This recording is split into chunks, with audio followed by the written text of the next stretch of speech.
5. Hello, everybody, and welcome to the Imperial Holonet. I'm JID123. I'm joined by Redleader and I and Connor Nielsen, and today we are discussing Batman Earth 1. Woo! Woo! Woo, Yub yes. nub. Yub nub, yep. The Batman origin story, but with different takes, twists, and interpretations on certain things. And turns. And turns, that's exactly. So, let's get started. Connor, how about you? Will you start us off again?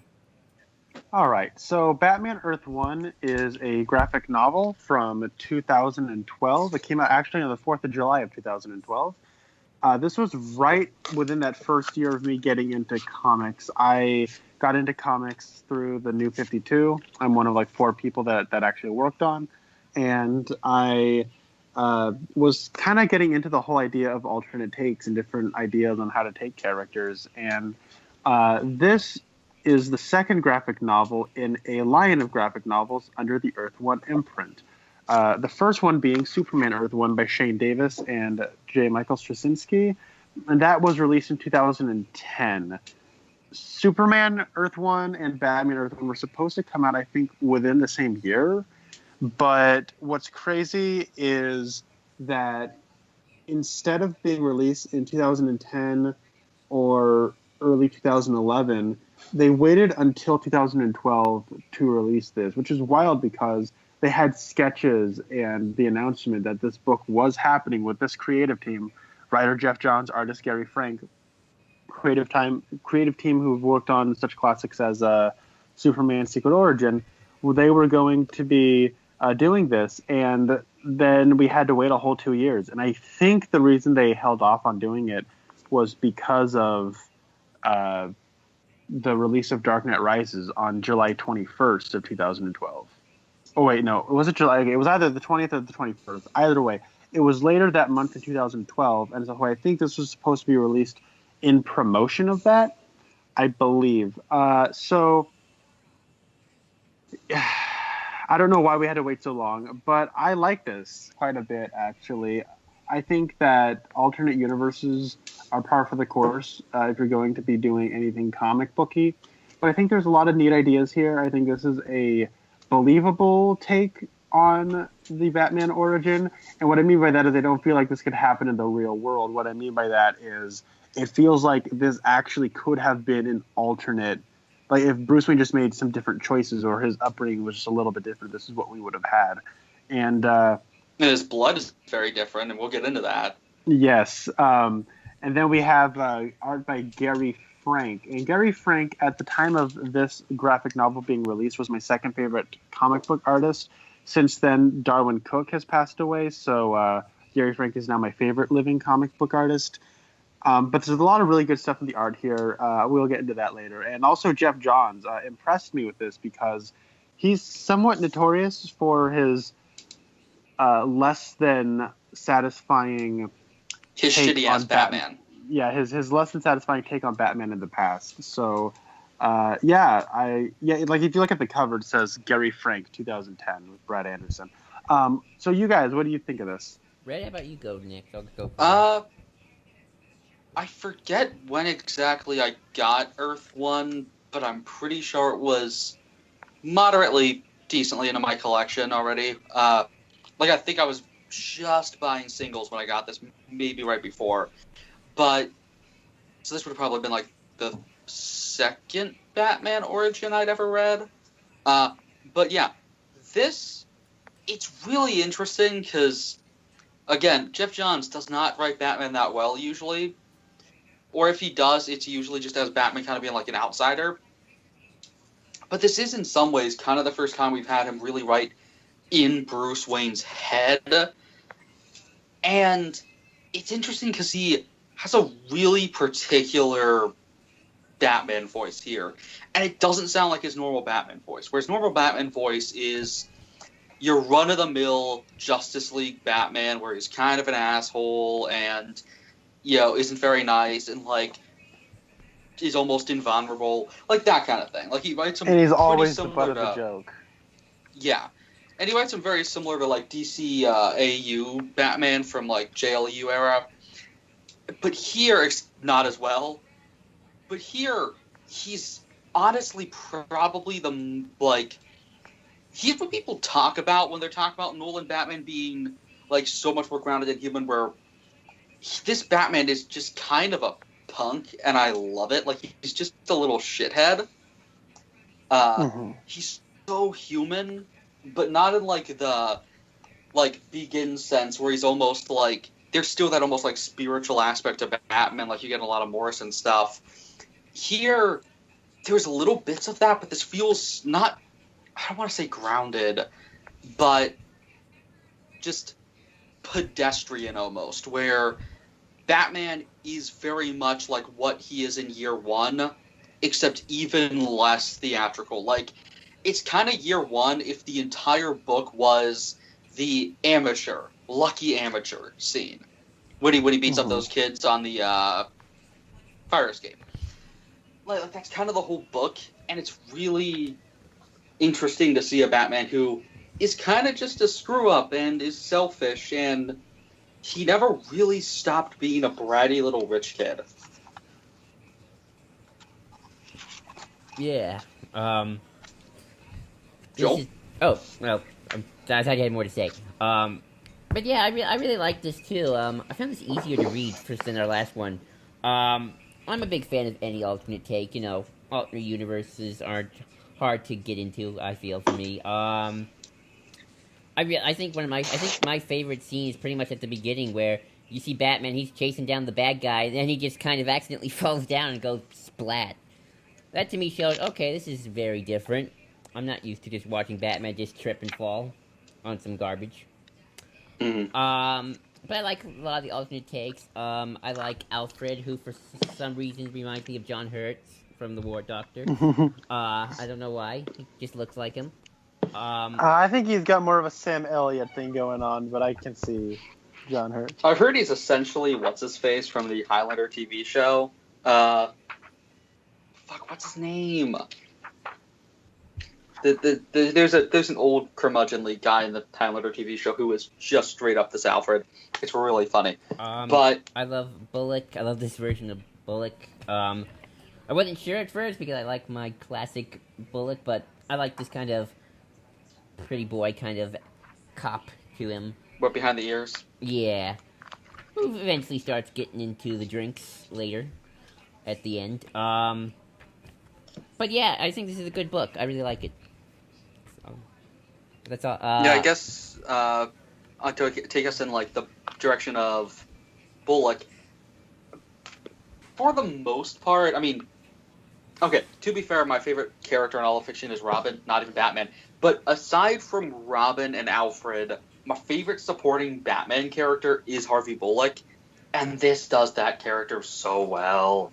Because it's pretty much what would happen if Gordon was around in year one and Bruce never showed up. In fact, you could even line it up that way. Like, you could have Gordon show up in Gotham the year one came out, but no Batman, because Batman isn't born until, like, modern day, until 2012. So, in this universe, it's in real time, so this is kind of a Gordon who never had a Batman, and he just became a part of the corruption, and you really kind of believe that, and the whole thing with his wife dying is effective, and having a Harvey Bullock who starts off this way is great, because that's always kind of been what Harvey was, like, for the most part, because usually when we meet Bullock, he's already the corrupt, pissed off, drunk, constantly has a cigar in his mouth, rotund Bullock who, doesn't give a crap about anything but saving his own neck, and Gordon is the one who saves him from that. Gordon's the optimistic, cop who had a way to get past the corruption, and so he saves Bullock, and here you get the reverse, where you have the optimistic Bullock who saves Gordon from the corruption, and that's just a nice inversion, especially because the tragedy of the fact that Gordon kind of becomes the heroic Gordon again, and Bullock starts to slowly fall into classic Bullock roles where, he's drinking, and that scene with him staring up at all the alcohol and just saying whatever's the strongest is just so depressing. And that's what a Harvey Bullock thing should be. Yeah, let's talk. I guess we should just go over characters one by one. I guess. We did Bullock. Connor, you have anything to say about Bullock? I do. I can get into it a little bit later, but yeah. Alrighty. I guess the next character. Let's say Well, want to say Batman for like last or something. We just go over character by Yeah. character. I Let's guess go to. Gordon, I guess, is the next best one since you. Mhm. Or, it's very traditional Gordon. Well, maybe not traditional Gordon, but like you said, Gordon without Batman's kind of corrupt. But I feel like he's trying to be a decent person. What I like about this Gordon is it feels like, and I think that Zero Year takes some cues from this, where, of course, Zero Year comes afterwards, where this is the one where Gordon takes the coat, right? This is the version where that happens.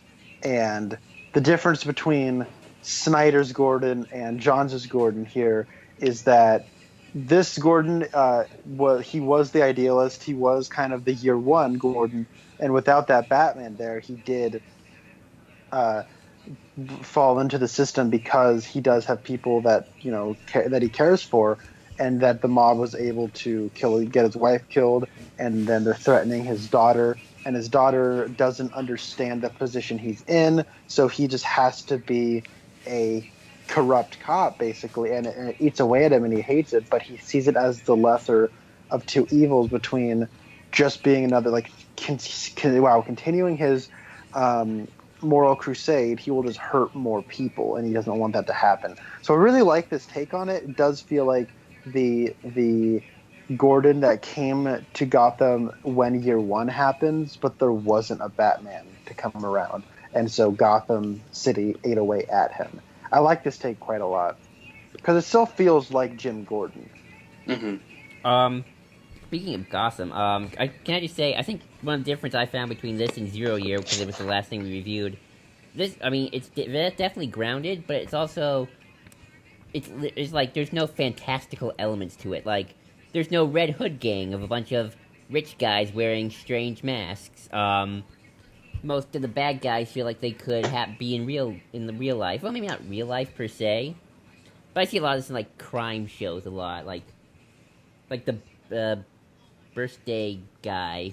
Who is the Birthday Boy? Birthday Boy. Like maybe like I could see What's his something name? like that happening in the real world a little bit, because there's weird stuff that happens like that. Salinger. Right. And I guess that moves on to, I guess we could talk about a little about Penguin. It's kind of interesting. He's the mayor here, but I could totally see him doing that one day. Yeah, I that's mean, a classic I think we Penguin did a trope, lot. right? Yeah, classic 60 Penguin Show trophy. did it. Yes, Burgess Meredith. Isn't that Danny DeVito's Penguin plot? He wants to be the mayor of Gotham, and Yeah. I have no idea what Danny DeVito's Penguin plot is. I know that he runs for mayor. I know that much. That's Christopher Something about Walken's killing idea. firstborns.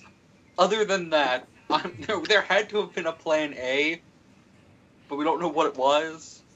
But yeah, this is really I playing also on thought that it idea. was That's pretty interesting to cast Joe Pesci as the Penguin in your comic book. I wonder how much that cost. Yeah. Did he try to run for mayor in Gotham too? So there's. Oh yeah, he's currently the mayor in Gotham. Oh, is he? That's great. I love that. Oh, he's the best thing ever. He's so. There's a sequence in Gotham season 3. It's on Netflix as of yesterday. Watch it. There's a sequence of him like he's cutting a ribbon for a new school bus, and there's like a bunch of like nuns and little children clapping. He has the giant scissors. It is the Eric once said that he wishes that was the entire show, and he is correct. But yeah, just evil Mayor Penguin is great. And I will say, I wish he was in more of this. He's in like 3 scenes. One of which he dies that in. he works because I do feel like his presence is always felt. Yeah, I know. I just wanted to get a little bit more of his personality because he's kind of just a corrupt guy. He's your corrupt politician who's responsible for the Wayne's death. Well, he isn't though. Oh, that's right. No, that's what I love. Okay, It's I all love Bruce's that. fault, and it's so good. I like that it's still a random act. it's still random, you know? And I think that's one thing that Jeff Johns, he's making a statement here, is that I can change all these pieces around. I can make Bullock, this old, like, pretty boy. He's a TV host trying to make a name for himself by going to Gotham. We can change up Gordon to be more of a corrupt cop. We can change Batman up a little. We can change, Alfred around. But at the end of the day, Batman is born from one thing: a random act of violence. And somewhere resulted in Lou his current Moxon death. cries. Who's Lou Moxon? Lou Moxon is the guy who orchestrated the Wayne's murder in both Earth 1 and Earth 2. Oh, really? Pre-New Earth, it was always a hit. Well, Really? not always. There's this whole thing, and that's where you get the first Batman, where Thomas had the masquerade suit at that party. That's why that happened. Is he got taken aside to fix up Lou Moxon, which you kind of get in Long Halloween with Falcone, and they are like, "Hey, if you go to the police, we're gonna kill you," and then he beats them up, and then Moxon gets out of jail, and he's like, "I'm not gonna do it myself, bud," and then he sends Joe Chill. Okay. But yeah, I'm either not way, a fan of that, so this is much better because I don't I really him being like a hit. that random act where they're like the whole power outage at the theater that was meant to be a hit, and I think it's cool. What's great is it would have saved their lives because Bruce Wayne ran away. Like, they would have gotten away, and Alfred would have been their security from now on. They would have been completely fine had Bruce... Bruce even knocked into Joe Chill and could have just turned the other way, and because he's a bratty little kid, they die. Yeah. Though I do wish that got brought up more, because he doesn't really talk about the fact that it is so directly his... Like, Nolan Bruce blamed himself more than this kid. Mm-hmm. Definitely. Red, where do you want to take us next? Birthday Boy, he kinda could have just been any of the 1,000 serial killer Batman villains. Like, if you needed the child thing, have it be Hatter. If you needed just a standard serial killer, make it like Stirk or Zaz or someone. I don't know. He's not that creative. Like, I like my serial killer Batman villains, but you've got 50 of them. This guy's nothing special. There's a one-off villain from... what was it? A Tim Sale story, Mad Men Across the Water. I think that guy could have been this villain. I don't know. I don't hate him. He has a decent design. Just could have been better. Yeah. I find him ultimately kind of disappointing because we have all these really cool reinventions, and then at the center of it all, the big thing that's going to be in our climax is the Birthday Boy. Oh. Well, what's the twist with his character? Oh, there isn't. He's just kind of creepy. That's the disappointment. I mean, he could have been Amygdala or someone. In fact, he's in Arkham. It'd be nice if he was Amygdala. But yeah, I mean, maybe we'll reveal he is someone later. I mean, we know he's Salinger, but maybe that's the thing. I don't know. As it's just kind of he's here. Boring. Yeah. It does lead to some very well executed action scenes. I think that Gary Frank does a lot with his panel work and the way he uses splash pages and the way bodies, you can't show bodies movement. You can't show movement, but you can try to depict it as well as possible. And I think he does a very good job in these action scenes. There's a kinetic energy felt through, and he makes Batman the Kool-Aid Man. He does. So good. It's awesome. So I do think there's so much in that climax where there's an element of disappointment surrounding the Birthday Boy. I do think that climax is still successful in the end because I do care about Gordon, I do care about Batman, and Gary Frank is awesome in this as the artist here. So I think he's what goes that extra way of selling what we're seeing. Yeah. How about we talk about Alfred next? Unless you have anything else to say about the Birthday Boy. Alfred. Okay, I really like this version of Alfred. Again, he looked like John Hurt a little bit. I think so. I like the very gruff kind of soldier-like not proper butler that I'm used to. I'm glad you said 2012, Red, because I wasn't sure, because I was guessing they were, when they said that they were, him and Thomas Wayne were in the desert, I was thinking Gulf War. That's my guess, at least. Yeah, it would kind of have to be. Well, I mean, if it's well, the story takes place 2012. It's what 10 years past roughly, I would assume, if not more. Well, yeah, it would probably be 15 years. So probably wouldn't be the Gulf War. I mean, you just kind of have to make it up as you go along. Though I wonder, is this Alfred British? I like to think he's British. I just think he just got less of a proper English accent, more of that kind of Cockney-like tone to Yeah, I it. assumed that. I just wondered because he was in the army with Thomas. Well, the British sent troops there, so... I know. Just wondering because you don't really get much of what happened between them, which I like. You especially with the reveal of the leg. That was really cool. Mm-hmm. Yeah, I like how, That was a great reveal. That's one of those things where, to a certain level, you're sort of thinking, "Oh, come on, Alfred, don't be so hard on Bruce. He's an angry kid, still at the age of like 30, but still he's just an angry person, and maybe you need to show him the better way or something." And so then, but when you find out that he has that leg, a lot of his worldview begins to make sense. And a lot of the person that you've been reading for so much, it does start to make more sense of he'll never be a whole person again, physically speaking. And so he's seeing all these people pretty much wasting their physical abilities. Mm-hmm. And so I think that's an interesting worldview that he has. And what this book does brilliantly is setting stuff up in dialogue early. Like, you have the line, "Your husband's the one who helped me walk again. I owe him, Mrs. Wayne." Like, that sets it up perfectly. And if you look on, like, the next page, you can tell that one of his legs is much, like, straighter than the other. And it doesn't bend correctly. Yeah. And, like, it almost bends backwards. And, like, there's that whole thing. And any other bit of nice continuity that it's interesting because you kind of get to see what Johns' preferred Batman stuff is, where it's interesting because he's such a Silver Age fanboy, but a lot of his he doesn't reference anything prior to Mensch. And that's the Jolie Pennyworth reference, because Alfred mentions he has a daughter. Mm. But yeah, like, there's a lot of that stuff, because you get, when we first meet Gordon, there's where we get the funeral scene, and it totally threw me off the first time because I didn't know what we were watching, and then it makes sense later. And there's that thing where when we first meet Gordon again, we have someone saying, like, talking about a kid going missing and the birthday candles and everything. And, like, it's setting up Birthday Boy. You have that whole line about the dents with the S, and you met Harvey earlier, but you don't realize that Jessica is his twin sister until the end of the book, even though they set up dense plural, but you might miss it. Yes, I like that a lot.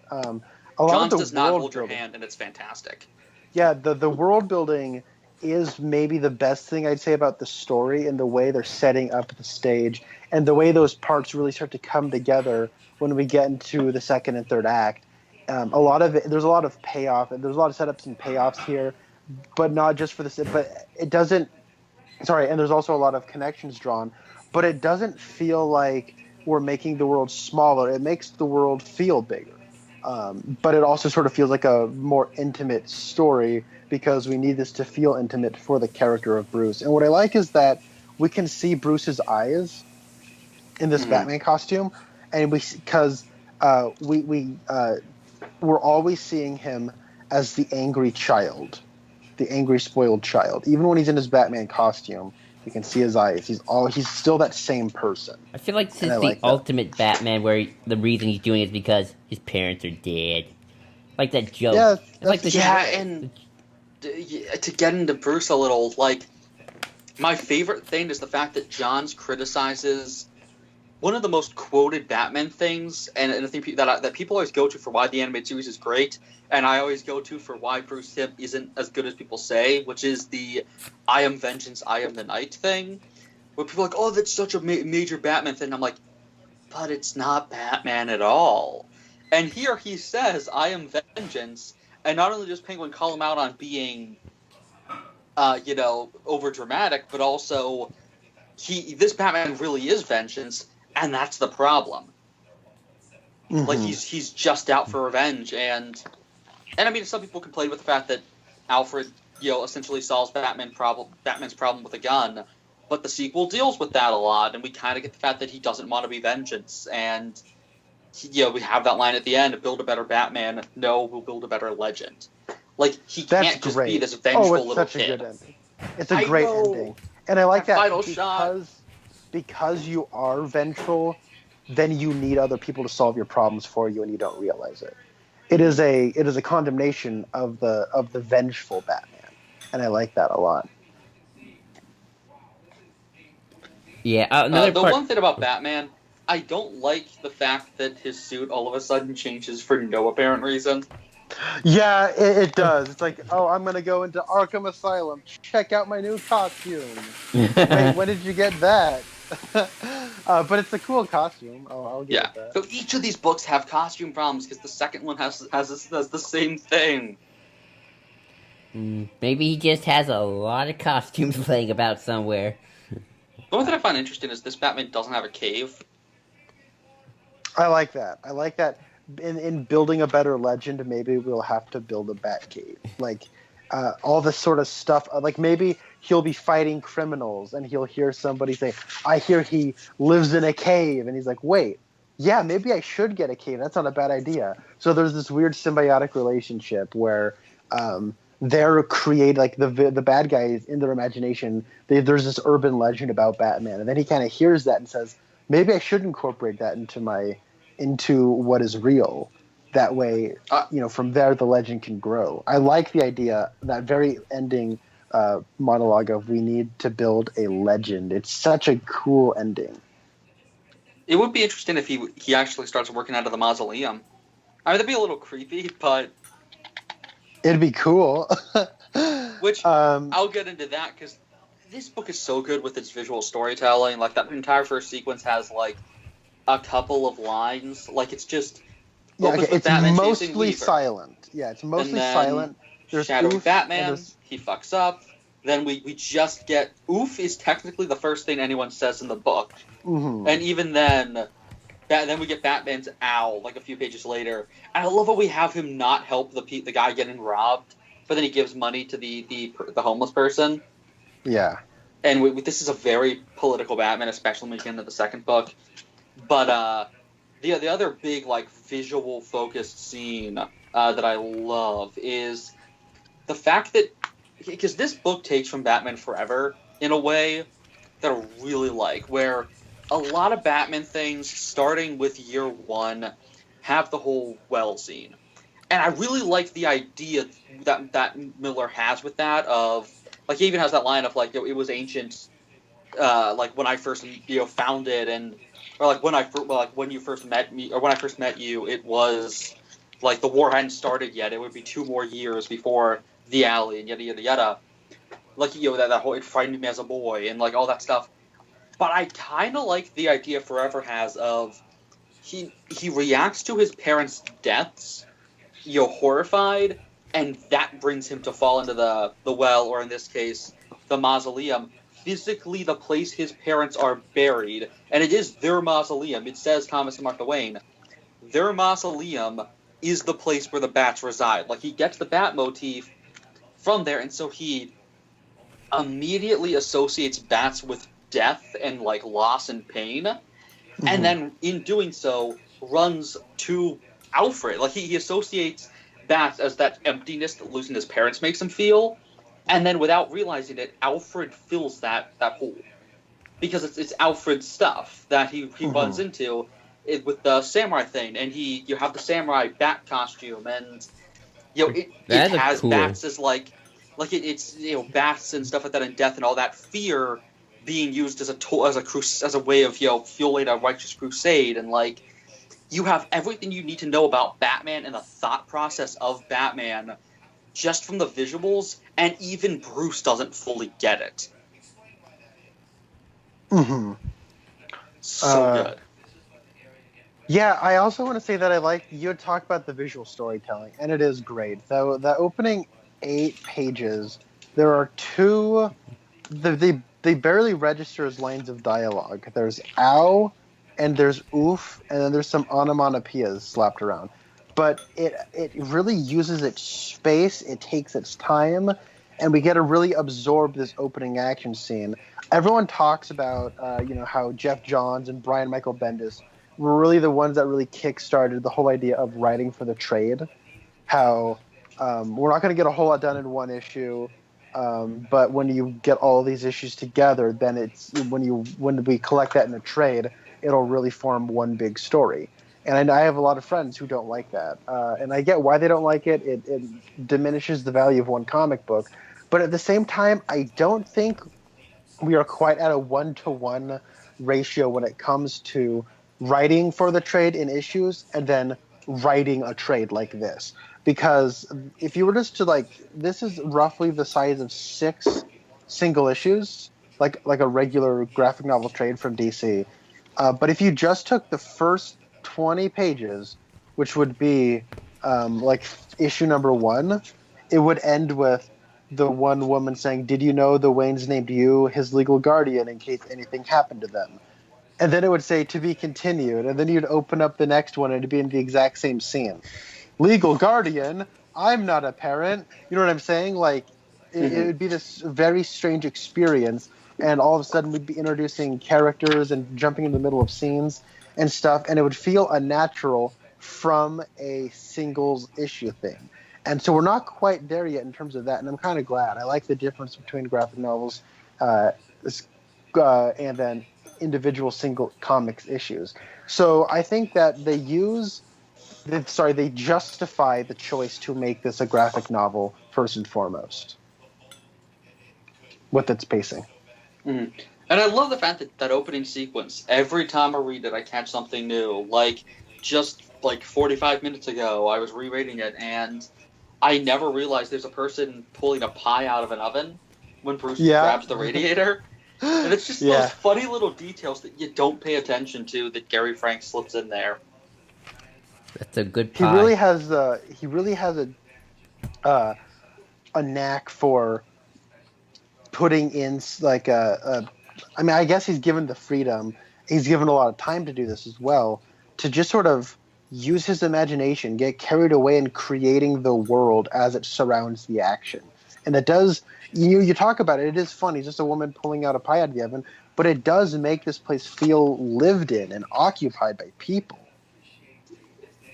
Oh, definitely. I love the opening sequence myself, because I just like watching this, day one Batman just failing. I feel like me when I'm playing a Batman video game. This is what I would do. I accidentally fall, I land on the garbage, I get killed, and then I have to start all over again. Yeah. I just realized that Jessica Dent's first line is "There's two sides to everything." Yep. I was gonna get to that. I really like that stuff. For whatever reason, when we do Two-Face, and spoilers for Volume 2, she basically becomes Two-Face. It is kind of great that we're seeding that up this early. But right now we're thinking, oh, their brother's probably Harvey. Does she have her face covered in shadows at any point? I don't think no, we do that to Harvey, because that's the whole We do that thing. to Harvey, yeah. The difference is it's his right half of his face that gets covered in shadows in the second one. And I was like, oh. Which I love, because he's the bad side. There was no good Harvey Dent kind of, or she was the good Harvey Dent. But we'll get into that when we review the second one, because, man, the second one is amazing. This is really good. The second one's one of the best Batman comics in the past 10 years. I don't know if I'd go that far, but I do really like the second one as well. I like the take on the Riddler a lot. I know a lot of people don't, but I really like it. I just have this running joke now of every time Harvey is in the light, half his face is always covered. He's trying to get to a point where it's not covered. Why does it always happen where half my face is body and covered in shadow? Lightroom's better, damn it. Exactly. I think that I like that there's a lot of images here that are striking, and they know what the audience's expectations are, so they make those striking images full page spreads, like Batman punching Jim Gordon. Oh, Like that was great. you never thought you'd see that, and then bam, there it is. Let's make it an entire page. And Batman crashing through not a skylight above criminals, but into a gala filled with normal people, and he's all bloodied and bruised, and he's just crashing through because he just got shot at. And it's a 2-page spread, and it's striking, and it's really nice. It's like this Batman's version of the standoff with the GCPD from year one. Oh yeah, Not it as is. dignified. Not as dignified. In fact, he even punches Gordon in both. That's true, yeah. Another good one is Batman jumping off that building, only then to fall. Again, that's just probably my favorite part. Or it's bad cop, which I love. Yes, that's great. That is so cheesy, but in the right ways. Oh yeah, that's a great line. It's totally embracing the buddy cop nature of the Harvey Gordon relationship. Like it's totally embracing that, and also acknowledging that this is a comic book. It was very dark and serious, but we're growing from this gritty place, and it's going to grow into the more comic booky Batman that you remember, and this is a way to get there. And I've like a lot of my friends have read this book, and they kind of groaned at that. They're like, bad cop. Like I knew they were gonna say that, and then they sit there for a second. They're like, yeah, but I mean, I kind of wanted them to say it anyways. Mm-hmm. You know it's coming, and you kind of want it to happen anyways. Predictability ain't no crime. I just noticed something with the which one thing I like in this is it's the Wayne Medical Wayne Medical Group. It's not Wayne Enterprises. And my favorite thing about that is you're looking at the outside of the building, especially focus on the trees and the fact that the entrance is like an open area. Like it's not a door, it's a part of the building that you walk into that's like not locked off. Hold on. It is exactly a...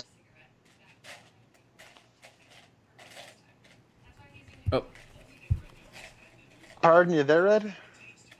from before, but what? You got cut off.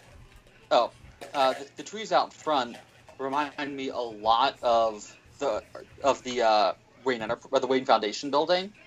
Ooh, pretty. With the fact that like literally that's not a window, it's open on the inside.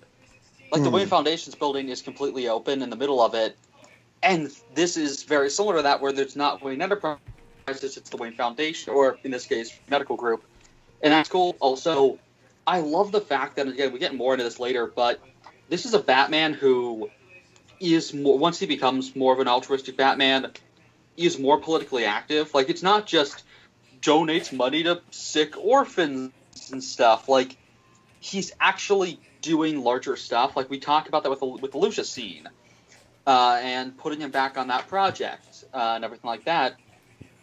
Because this is a Batman who, so your mom was an activist for. I mean, we talk about the fact that she's as well known as Thomas because she's active for mental rights for the mentally ill and stuff like that. Like that's inherently makes this very different Bruce. And I really like the fact that he puts Lucius back on the project because Lucius's niece lost her arm in an accident, and that's why like all the stuff with the equipment and all that jazz. Like that's such a cool thing that this Batman is doing, especially because we don't see him fighting crime. He gives that person money in the beginning. This is a more altruistic Bruce, and we get that later, especially. One thing that I'll say is, as much as I love Gary Frank, there are parts of this story where his weaknesses show, particularly the big centerpiece party scene. All of his women look the same. Like all of them look the same. Yeah. And I'm not necessarily talking the face. I'm just talking full body character model. A lot of his men have similar body styles too. Now this isn't David Finch; they're not all identical, but his women specifically have a very similar the height, a very similar build, a very similar way in which they are presented. They all look relatively the same. Now, they don't look like underfed porn stars like a David Finch book, but it's something that is noticeable, and it strikes you when you are reading it. And there's just a bunch of women around that all look virtually identical, just with different, I don't know, noses and hair colors. And Oh, head you see, what it turns out is in this universe, Dr. Double X is a female. shapes. It's all making sense. You just don't see the larger picture. She's replaced all the women in Gotham City. That would be a great villain scheme. It's That'd be like great. they just like Bruce like looks around and he's like, wait a second. It's like a reverse of the Stepford Wives. Oh yeah. Right. But They just have the end of that movie as the ending of Volume 3. yeah, it's great. Speaking of women, but- sorry, you go on. Oh, I was just gonna say that if you've read Gary Frank's Shazam backup stories from from the Jeff Johns Justice League, Billy Batson and Bruce Wayne look identical. They look exactly the same. So that's where I think Gary Frank's That's biggest the first time problem- we'll have those characters compared. They did, but they look identical. Like Gary Frank's Billy Batson and Gary Frank's child Bruce look so similar. It's like the same character model. And I think that's Gary Frank's biggest challenge as an artist. And it is a pretty big challenge for any artist, right? To try to make all of your characters look visually distinctive, especially if it's a comic book based on characters that have been around since the Golden Age, when, get this, everyone looked the same in the Golden Age. It is a very big challenge to have. So it's just something that is noticeable, and Gary Frank didn't jump right into Volume 2 after this was a huge success because he was busy doing Shazam in Justice League. So then he goes from Shazam and this are being released at the same time. It's very noticeable, especially at the time. Gotcha. Speaking of women for a second, does anybody think that Barbara drawing the Batgirl suit's a little too out of nowhere, or is that just me? Now we see her being inspired. I like that. I think it helps the whole building of the legend. All right. Yeah, and I kind of think about it as what Chris Sims always says, which is, if Robin is Bruce Wayne's greatest success as an inspiration, then Batgirl is Batman's greatest success. All right. Because she's not inspired by Bruce, she's inspired by Batman as a symbol. And though it is interesting that I'm trying to look through the second one right now for where this comes up, but what is Barbara's job exactly? I don't know. She said she's still in school though, so that could be. She says something about shifts. Oh, that's right. I think she works at the library actually. Okay, so she does. It's just like with the old continuity. I think she's in a library I have drawing a that. Yeah. Yeah. So I have a whole theory. She says when Gordon calls her on the phone, she says something about how, what is it? Helena called in sick again. I thought I could use the extra shift. Yeah, leaving. She says leaving the library. Helena called in again. I thought she could use the extra shift. Okay, so I assume she's talking about Helena Bertinelli, the Huntress, because they're part of the Birds of Prey in the comics. Oh, there we go. If they're working, my headcanon, and I hope they confirm this, is we're a school, because in the comics, Helena is a teacher at a high school. She's a high school English teacher, which you would never expect from the brutal vigilante. Is like by day a high school teacher. I don't know. I could buy really... that. I could buy that. Have you seen High School? You gotta be brutal, man. But this could mean that, because if she works at a library, that could mean that she has aspirations. I really want that to be true, because I really like Helena as just being a high school teacher. It's just fun. That's cool. And she has to take out all that anger for when she can't do it to her. She can't beat up her students for not paying attention. She does. She does talk about that with Tim Drake, but when like really badly wants to beat someone up. Oh man, I've seen The Chuck Dixon Robin stuff is such a treat. But yeah, I hope Huntress shows up in this stuff, because it would be fascinating to contrast her and this Batman, because this Batman started off wanting vengeance, like, very explicitly. So it'd be nice to have him face off against Huntress. That'd be awesome. Let's see. I guess we can talk about Batman because I mean we've been talking about Batman off and off, but I'm trying to just think of places to take the review or discussion. This Bruce is, again, like I was saying, he's more politically active, especially later. It's nice that he's a little rich shitbag, and so even though his parents were really altruistic, like even more than your average Waynes, like so often the Waynes just donate to charity and stuff. Here they're specifically involved in medical tech, and Martha is lobbying for rights for mentally ill people. And like that's such a specific thing. I really like that, especially with let's get into this. Martha Ark. Oh, that's right. What? What did he say? Here, I can't hear him. Martha Arkham. Martha Arkham. Oh, that's right. Yeah. Because here we essentially merged the Waynes and Arkhams. We merged the Kanes, the Arkhams, Paninky, and also kind of the Gates and everyone into like one thing, and the Elliots to an extent. Like all those other families are kind of merged into Martha, and it's really interesting because here we have them having been the ones who built Gotham, and the Waynes the ones who paid for it, which is in the classic stuff. It's Solomon Wayne, I think, is the one who starts it, then Alan's the one who hires the specific person, which is Cyrus Paninky, to design the architecture of Gotham. So we're continuing that, but this time with the Arkhams being the one who designed it. The thing is this Arkham a asylum, or was it was just the house, right? I think Yeah, so. where everyone Okay. went crazy. They talk about the Crane Institute, right? Yeah. The I Ark- really this is wonder just- if we're going to have a Bruce who owns Arkham. Well, he does own Arkham. I wonder if he's going to open it up into an actual mental institute later. That'd be cool.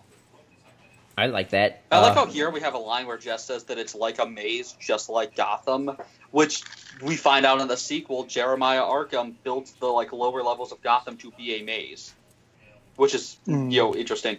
But yeah, I love the fact that we've made Bruce Wayne Amadeus Arkham's like great grandson.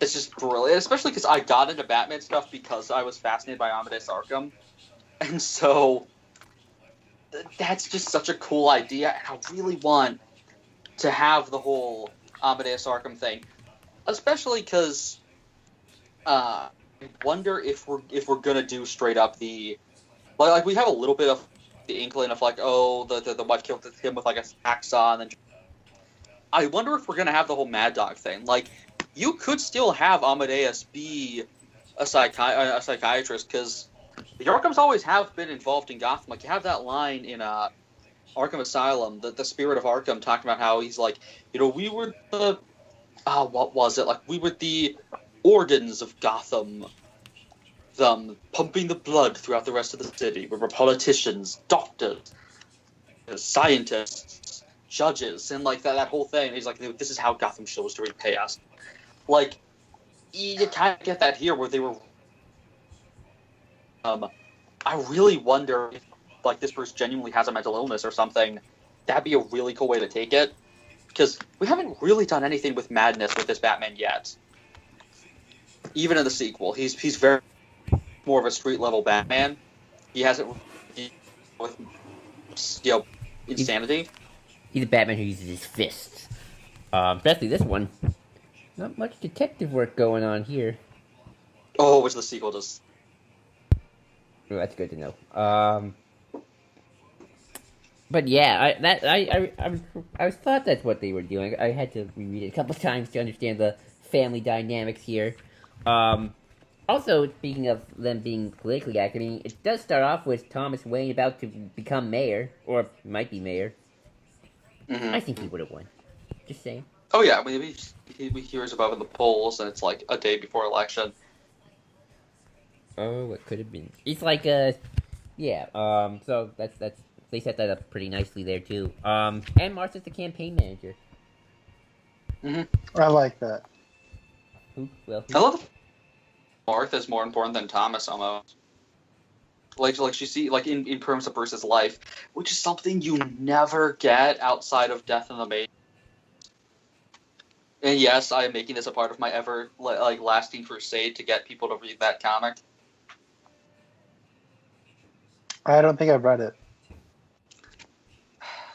It's one of the best Batman things ever. It's so good. It may be Greg Rucka's best work, and that's saying something. But yeah, this. What are your thoughts on Arkham, Connor? Oh, I think it's a really neat idea. I like how it. We are kind of leaning into the whole is Batman crazy thing, not because he puts on a bat costume. A How crazy man is that? dressed as a bat.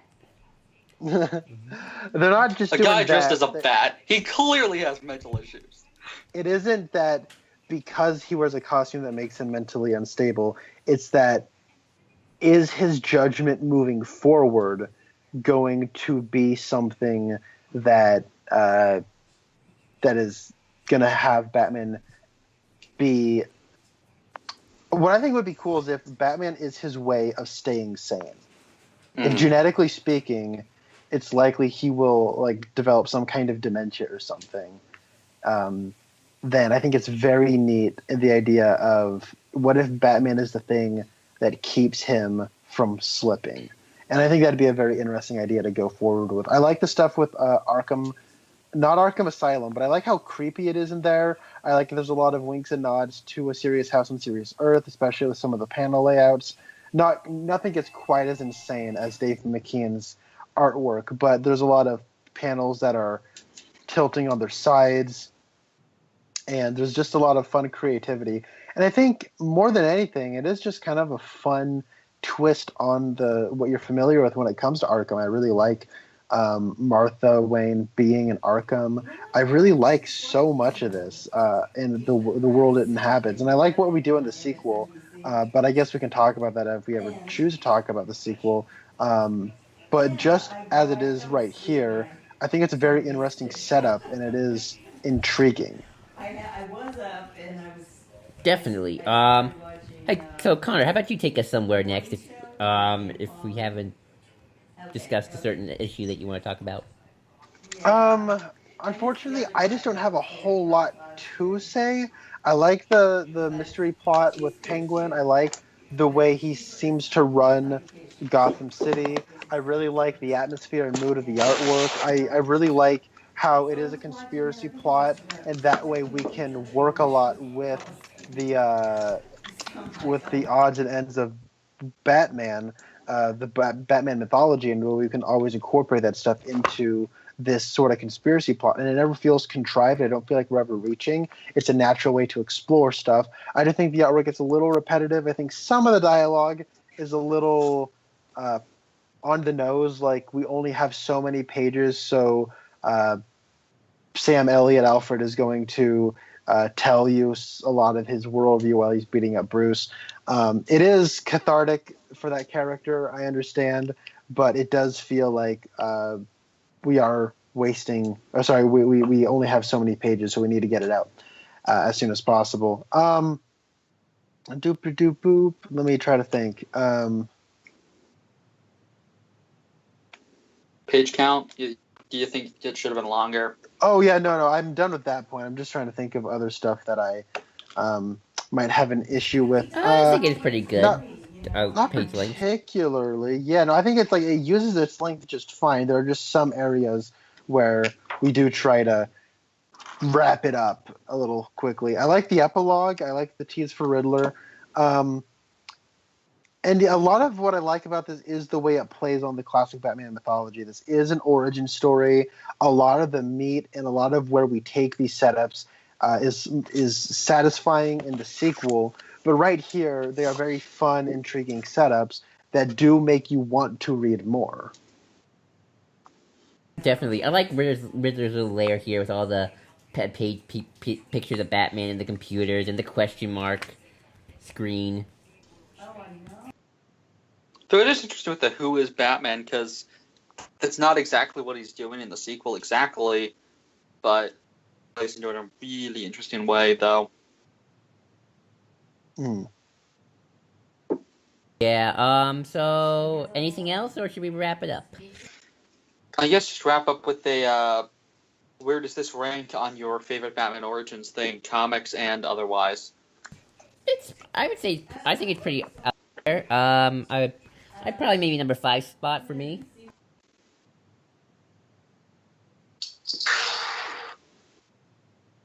What are Hello? your five above it? Oh, Oh, Joel. I don't really know. To be quite honest, I don't really rank Batman Origin Stories. I just like this one. I think I like it a little more than Zero Year. I feel like it's a bit of an easier read for me. But apart from that, I couldn't say what the others would be.